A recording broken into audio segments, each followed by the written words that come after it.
Everyone, Dan here from the Next Issue Podcast. On today's video, I'll be doing a review for Batman One Bad Day, Ra's al Ghul #1. Let's take a look at the creative team before we get into this review. This book is written by Tom Taylor with pencils by Ivan Reis, inks by Miki, Brad Anderson on colors, and Wes Abbott on letters. So this is the last one of the one-shots for the Batman One Bad Day. In this issue, for centuries, Ra's al Ghul has wanted to save the Earth from the worst of humankind, and for centuries he has failed. Recently, his greatest obstacle has been the Dark Knight detective Batman. Ra's offered Batman a chance to be part of his new world order, but Batman refused. For years, their Cold War raged, but Ra's has no more. Rage will remove Batman from the equation and save the world, recreating it in his image and bringing peaceful prosperity and all the good-hearted souls of Earth don't deserve.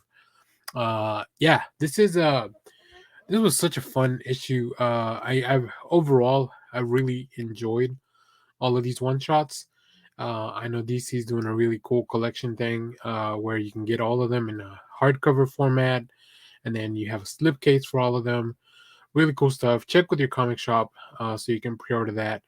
But as far as this issue, I really enjoyed it. I think Ra's al Ghul is one of my favorite villains because although his methods are probably not in line with what Batman and maybe even society would agree is correct, his intentions overall, like he's not a villain out to gain his own means because of other than really protecting his immortality.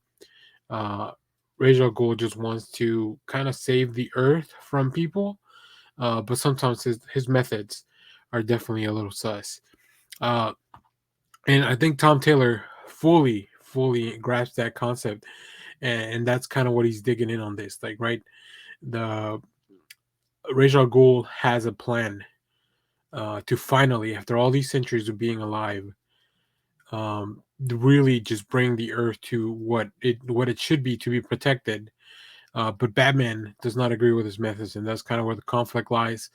And it really poses very interesting ethical questions. It is all framed around Ra's al Ghul and how whenever he comes back to life, he flashes back to his childhood. So let's take a look at some of that art in the previews. And this is something that we'll see here, a little bit of a narration of Ra's al Ghul in his childhood as he was escaping some of the conquerors. And I just love Ivan Reis's style is definitely very classic comic books, but it really fits this story. I think it it almost calls back to the style of the first story with the Head of the Demon by Neil Adams and Danny O'Neill. And this is just very reminiscent. Not that the art is similar, but just the feel of their approach to the storytelling. I really love it. And then we finally flash back to the present, and I love the imagery of the Lazarus pit, and it just very it's kind of the calling card too for Beijing Goal. So this was a really interesting issue. Um, it really makes you question just as a reader and long time fan of Batman.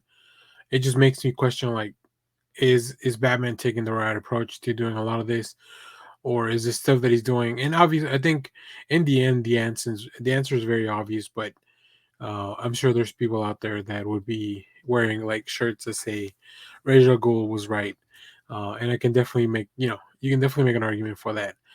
So yeah, this was a fantastic way to bookend um, this series of one shots, and I'm very glad that DC is doing really fun stuff like this. Hopefully, other properties or other families, other characters get some kind of similar treatment. I think Superman and Flash have enough rogues that they would be able to do something like this as well. Wonder Woman could do something like this with like a lot of the gods and stuff like that. Although Wonder Woman just had the Historia, and I don't know if that can ever be topped. We'll see. But yeah, I love this stuff. I'm glad DC is doing fun stuff like this. But let me know what you thought about this issue down in the comments. And as always, thank you for watching, everyone. Remember to share, like, subscribe, hit the bell so you know when we go live. That is most Saturdays, 10 a.m. Central Standard Time. Stay tuned. We have more comic reviews, trailer reactions, TV recaps, all that fun stuff here in the channel.